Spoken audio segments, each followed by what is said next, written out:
Hello बच्चों, तो कैसे हैं आप? आई होप आप सभी बहुत अच्छे होंगे। मैं प्रियंका आपका चक ट्यूटोरियल में स्वागत करती हूँ।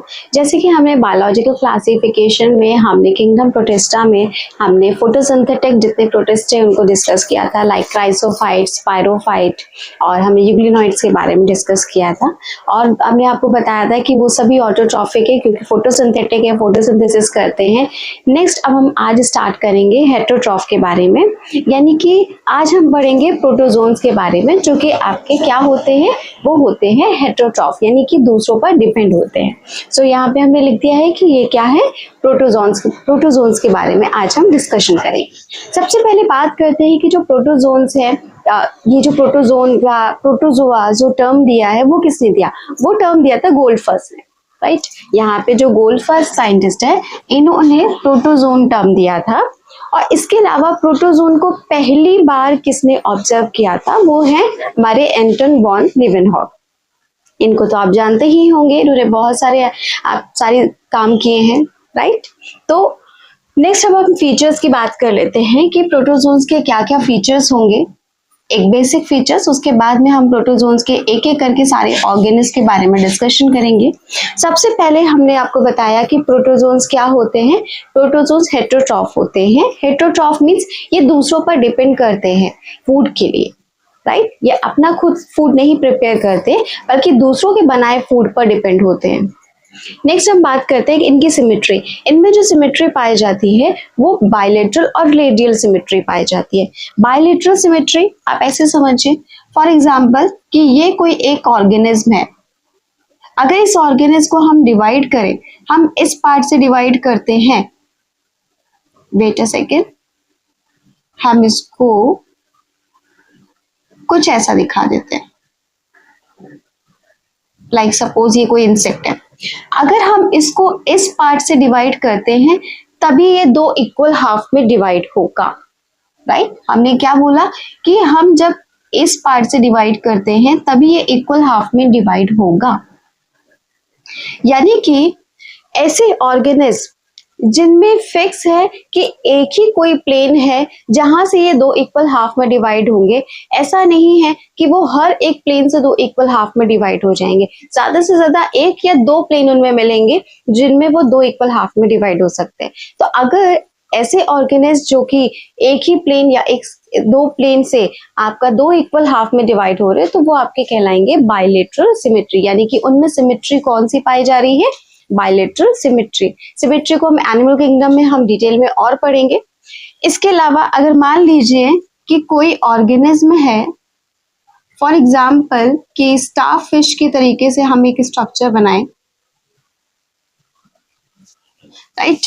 अब अगर हम इसमें देखें, हम अगर इस प्लेन से हम इस डिवाइड करें तो भी दो इक्वल हाफ में डिवाइड होगा, इस प्लेन से डिवाइड करें तो भी दो इक्वल हाफ में डिवाइड होगा, अगर इस प्लेन से डिवाइड करें तो भी दो इक्वल हाफ में डिवाइड होगा।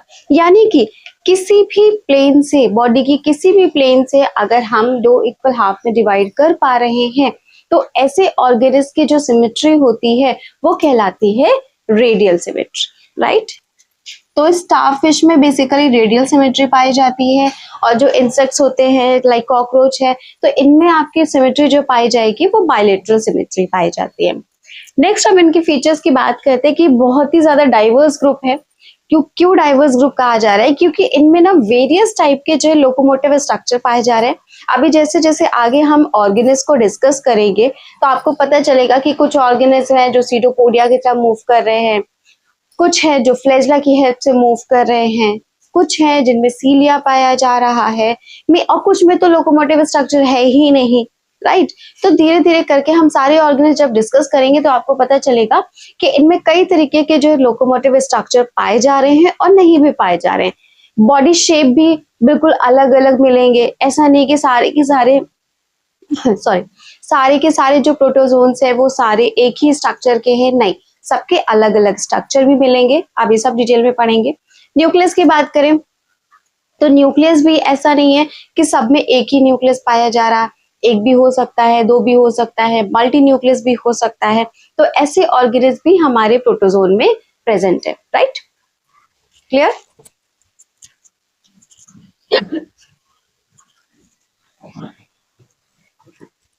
नेक्स्ट हम बात करें तो जितने भी आपके किंगडम प्रोटिस्ट के प्रोटोजोन्स में हैं वो यूनिसेलुलर ऑर्गेनिज्म होते हैं। वो सारे कैसे हैं? यूनिसेलुलर है और इनका सेल शेप भी जो है इरेगुलर है, मतलब सबका नहीं, कुछ ऑर्गेनिज्म है जिनमें जैसे कि अमीबा, अमीबा का शेप बात करें तो इरेगुलर स्ट्रक्चर है, लाइक हम ऐसे बनाते हैं ना अमीबा को।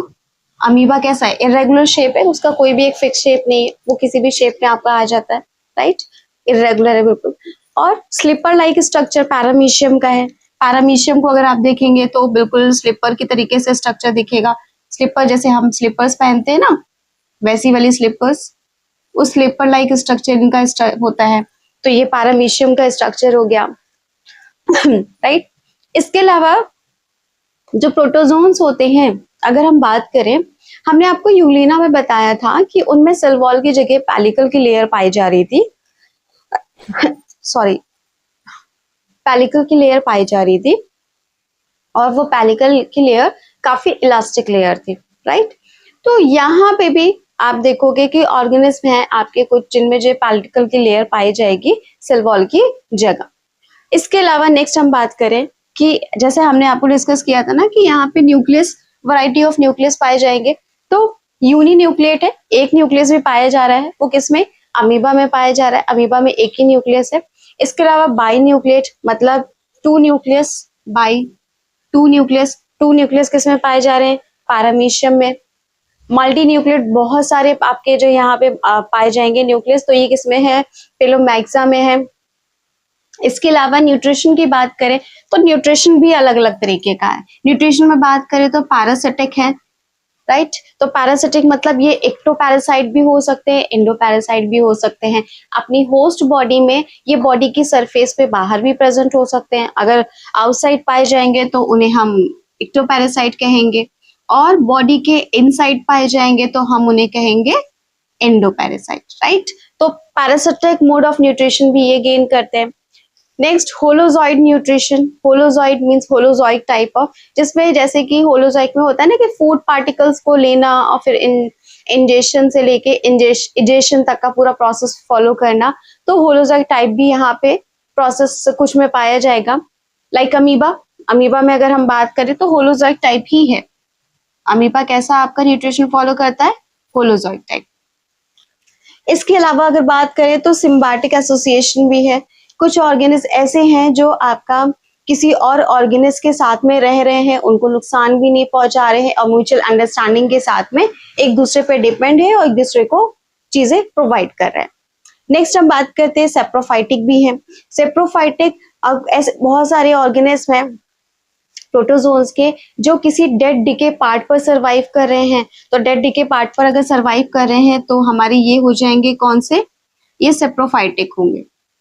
डेड डिके पे सरवाइव अगर कर रहे हैं,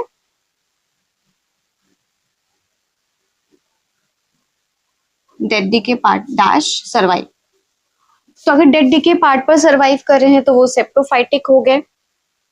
अब लोकोमोटिव स्ट्रक्चर की बात करें, लोकोमोटिव स्ट्रक्चर के बेसिस पे भी जो है फर्दर क्लासिफाई किया गया है इनको कुछ ग्रुप्स में। अगर हम बात करें तो लोकोमोटिव स्ट्रक्चर में अगर फ्लैजला पाया जाता है किसी ऑर्गेनिज्म में, तो हम कहेंगे कि वो ज़ूफ्लैजलेट ग्रुप्स के बिलोंग करते हैं। लाइक हम लीसमैनिया बनाते हैं, सपोज ये लीसमैनिया है और इसमें ये फ्लैजला निकला हुआ है, राइट? तो ये लोकोमोटिव स्ट्रक्चर लीसमैनिया को जो है मूवमेंट करने में हेल्प कर रहा है। तो ये आपका जो है किस ग्रुप से बिलोंग कर रहा है? ज़ूफ्लैजलेट, क्योंकि इसमें फ्लैजला पाया जा रहा है। नेक्स्ट सीलिया अगर हम बात करें तो पैरामीशियम है। पैरामीशियम में स्मॉल हेयर लाइक स्ट्रक्चर सीलिया पाया जाता है, तो हम इसको कहेंगे कि ये सीलिएटा से बिलोंग कर रहा है, ये सीलिएटा से बिलोंग कर रहा है। इसके अलावा सीडोपोडिया, अमीबा का आपको पता ही है कि अमीबा इर्रेगुलर शेप स्ट्रक्चर है, लेकिन जैसे ही फूड वगैरह को कैप्चर करना होता है तो ये सीडोपोडिया फॉर्म करता है। ये क्या है? ये सीडोपोडिया है। सीडोपोडिया को फॉर्म करेगा और फॉर्म करके जो फूड पार्टिकल होता है उसको क्या करता है? एनगल्फ कर लेता है, राइट? तो सीडोपोडिया जिसमें प्रेजेंट होगा वो आपके सार्कोडिना ग्रुप से बिलोंग करेंगे, और जिनमें नहीं पाया जा रहा कोई भी लोकोमोटिव स्ट्रक्चर, कोई भी, ना सीलिया, ना ही फ्लैजला, ना ही सीडोपोडिया, वो बिलोंग करेंगे स्पोरोजोन से, यानी कि ये स्पोरोजोआ के ग्रुप से बिलोंग करेंगे। यहाँ पे ये क्या करेंगे, ये स्पोर फॉर्मेशन करेंगे। स्पोर फॉर्मेशन करके ये आगे जो है रिप्रोड्यूस भी करते हैं। बाकी सारी डिटेल्स हम अभी नेक्स्ट लेक्चर में डिस्कस करेंगे, राइट। तो अब हम वन बाय वन डिस्कस कर लेते हैं इनसे बिलोंग करते वाले सारे ऑर्गेनिज्म। तो सबसे पहले हम यहाँ पे स्टार्ट करेंगे लीशमैनिया के बारे में। लीशमैनिया को डिस्कस करने से पहले हम सबसे पहले जू फ्लैजलेट्स हम डिस्कस करना शुरू कर रहे हैं। तो जू फ्लैजलेट्स के फीचर्स डिस्कस कर लेते हैं, देन हम ट्रिपैनोसोमा के बारे में डिस्कस करेंगे और देन लीशमैनिया के बारे में। तो सबसे पहले जू फ्लैजलेट्स के फीचर्स के बारे में बात कर लेते हैं। जू फ्लैजलेट्स में आपको पता है, हमने बताया कि फ्लैजला पाया जा रहा है। अब ये जो फ्लैजला है वो एक भी हो सकता है और एक से ज्यादा भी हो सकते हैं, राइट। तो पहला ये जू फ्लैजलेट का फीचर है। इसके बाद ये एंडोपैरासाइटिक है, यानी कि अगर हम बात करें ट्रिपैनोसोमा, तो ट्रिपैनोसोमा होस्ट की इंटरनल इनसाइड रहता है, यानी कि ये एंडोपैरासाइट है प्लस पैथोजेनिक है। पैथोजेनिक मतलब ये डिसीज कॉज करता है। ये क्या करता है, एंडोपैरासाइट है लेकिन ह्यूमन बॉडी में जाके ये डिसीज कॉज करता है। और यहाँ पे डिसीज अलग अलग हो सकती है, जैसे कि लाइक हम ट्रिपैनोसोमा की अगर बात करें, ये एंडोपैरासाइट है। अगर एंडोपैरासाइट हो, ये कौन सी डिसीज क्रिएट कर रहा है, तो ये कर रहा है ट्रिपैनोसोमियासिस, राइट। तो इसी वजह से एक हमने एग्जाम्पल ले लिया कि जू फ्लैजलेट्स आपके एंडोपैरासाइट है और पैथोजेनिक होते हैं। इसके अलावा अगर हम रिप्रोडक्शन की बात करें तो इनमें ये एसेक्सुअल रिप्रोडक्शन करते हैं और एसेक्सुअल रिप्रोडक्शन में भी ये बाइनरी फिजन करते हैं। बाइनरी फिजन आपको पता है ना, ये क्या करते हैं, लॉन्गिट्यूडनली डिवाइड करते हैं। फॉर एग्जांपल मान लो ये एक बॉडी है, तो ये क्या करेगी, लॉन्गिट्यूडनली डिवाइड करेगी, यानी कि यहाँ से इस तरीके से इसका डिवीजन स्टार्ट होगा, फिर ये और फर्दर जाएगी, ये डिवाइड होगी और फिर फाइनली ये दो ऑर्गेनिज्म में इस तरीके से डिवाइड हो जाएगी। यानी कि बाइनरी फ्यूजन क्या होगा, लॉन्गिट्यूडनली होगा, किसपे, जू फ्लैजलेट में। तो सबसे पहले एग्जांपल हम ले लेते हैं ट्रिपैनोसोमा गैम्बियंस का। ट्रिपैनोसोमा जो गैम्बियंस है ये ट्रिपैनोसोमियासिस डिसीज कॉज करते हैं और ये डिसीज है आपकी नॉर्मल, हम इसको बोलते हैं African sleeping sickness. African sleeping sickness क्यों हमने इसको नाम दिया हुआ है, क्योंकि ये जो डिसीज है ये सीसी फ्लाई से फैल रही है और सीसी फ्लाई जो है बेसिकली अफ्रीका में पाई जाती है। सीसी फ्लाई कहाँ पे पाई जाएंगी, ये बेसिकली अफ्रीका में पाई जाएंगी। सो अफ्रीका में पाए जाने की वजह से हम यहाँ पे इनका नाम दिया हुआ है अफ्रीकन स्लीपिंग सिकनेस नॉर्मल। इसमें क्या होता है, जो पर्सन होता है वो स्लीपी फील करता है, एनर्जी लेस होता है, लिथार्जिक होता है, अनकॉन्शियस स्टेट में चला जाता है, बिल्कुल भी मतलब उसको सेंसेस नहीं रहते हैं, फेंटिंग कंडीशन, और फाइनली क्या हो जाता है, वो डाई हो जाता है। तो अफ्रीकन स्लीपिंग सिकनेस इतनी ज्यादा डेंजरस डिसीज है कि एक पर्सन जो है डाई तक हो जाता है। लेकिन बात आती है कि ये कैसे डाई हो रहा है, क्या हो रहा है, होता है। सबसे पहले हम बात कर लेते हैं कि जो ट्रिपैनोसोमा है यूनिफ्लैजलेट है। हम ट्रिपैनोसोमा का भी नेक्स्ट स्ट्रक्चर हम डिस्कस करेंगे। लाइक ये ट्रिपैनोसोमा है और इसका एक ही फ्लैजला है, डिटेल में इसके बाद हम ड्रॉ करेंगे ट्रिपैनोसोमा का स्ट्रक्चर। यहाँ पे ये यूनिफ्लैजलेट होते हैं। ट्रिपैनोसोमा में एक ही फ्लैजला पाया जाएगा। एक फ्लैजला पाए जाने के अलावा अगर हम बात करें, ये एंडोपैरासाइट है, ये इनसाइड बॉडी के पाए जाएंगे और इसके अलावा ये डाइजेनेटिक है। डाइजेनेटिक कहने का मतलब है कि ये अपनी लाइफ साइकिल दो होस्ट में कंप्लीट करते हैं। लाइफ साइकिल इनकी कंप्लीट होती है कितने, 2 होस्ट में। Life cycle complete in 2 host. जब 2 होस्ट में लाइफ साइकिल कंप्लीट होती है तो हम उसे टर्म बोलते हैं डाइजेनेटिक। तो डाइजेनेटिक मतलब कि 2 होस्ट में लाइफ साइकिल कंप्लीट होना। यहाँ पे 2 होस्ट कौन कौन से हैं ट्रिपैनोसोमा के, प्राइमरी है मैन और सेकेंडरी है सीसी फ्लाई। यहाँ पे बात करते हैं जो प्राइमरी मेन क्यों कहा है, क्योंकि प्राइमरी उन्हीं को कहते हैं जिनमें सेक्सुअल रिप्रोडक्शन कंप्लीट होता है। सेक्सुअल रिप्रोडक्शन जिनमें कंप्लीट होता है वो प्राइमरी होस्ट हमेशा होते हैं, और जिनमें सेकेंडरी जिनको हमने कहा वहां पे नॉर्मल जो है रिप्रोडक्शन होता है, मल्टीप्लाई होते हैं सेल्स, गैमीट का फॉर्मेशन होता है, तो सेकेंडरी वो कहलाएंगे। यानी कि मेनली हम ये बात कर लें कि एसेक्सुअल रिप्रोडक्शन जिनमें होगा वो सेकेंडरी कहलाएंगे होस्ट, और जिनमें सेक्सुअल रिप्रोडक्शन होता है वो हमेशा प्राइमरी होस्ट कहलाते हैं, राइट।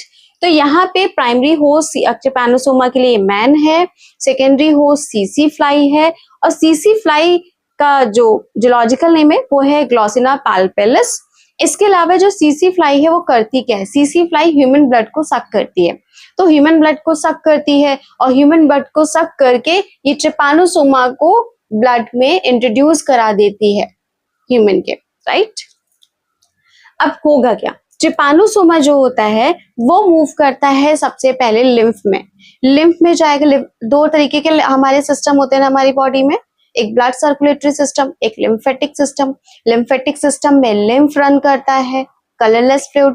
तो सबसे पहले ट्रिपैनोसोमा कहाँ मूव करता है, लिम्फ में करता है, और लिम्फ से ये डायरेक्टली मूव करता है सेरिब्रो स्पाइनल फ्लूइड में, यानी कि हमारे माइंड में, सेरिब्रम वाले पार्ट में एक तरीके से पहुंच रहा है, सेरिब्रो स्पाइनल फ्लूइड में ये पहुंच रहा है।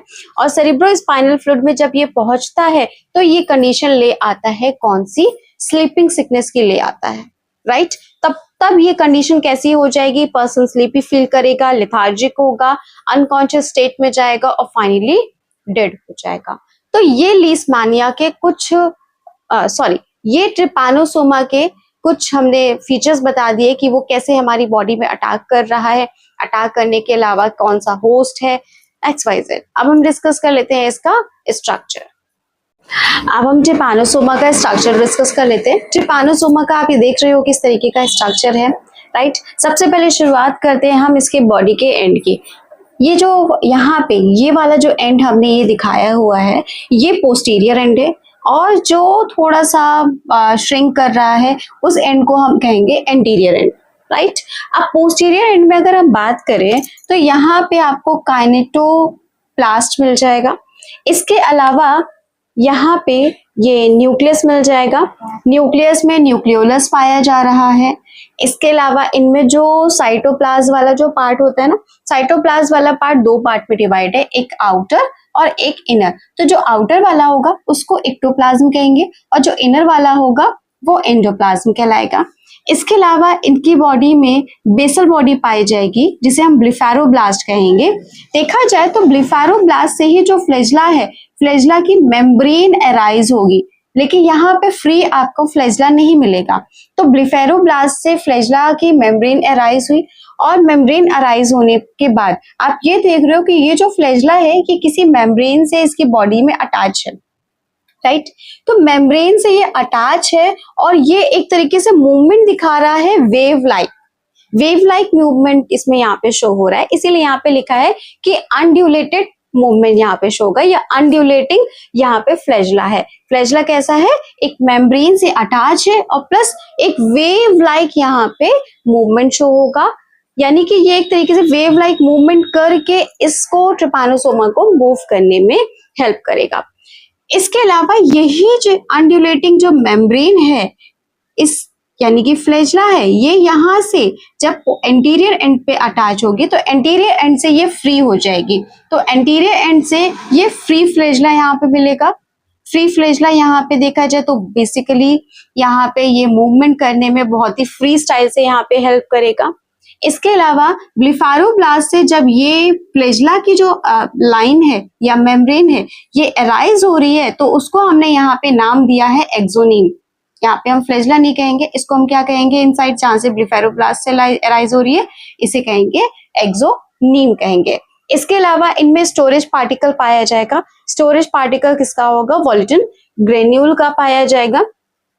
सो ऑल ओवर अगर हम बात करें ये किसका स्ट्रक्चर है, ये है ट्रिपैनोसोमा ट्रिपैनोसोमा। आई होप आपको ट्रिपैनोसोमा के बारे में डिटेल्स क्लियर हो गई होंगी। आज हमने किंगडम प्रोटिस्टा में हमने ज़ूफ्लेजेट्स के बारे में डिस्कशन किया है और प्रोटोजोन्स हमने बेसिकली स्टार्ट किए थे। अब हम नेक्स्ट क्लास में हम डिस्कस करेंगे आगे के कुछ ऑर्गेनिज्म के बारे में। सो आई होप मेरी क्लास आपको पसंद आ रही होगी। अगर पसंद आ रही है तो प्लीज लाइक शेयर सब्सक्राइब करना मत भूलिएगा। Thank you.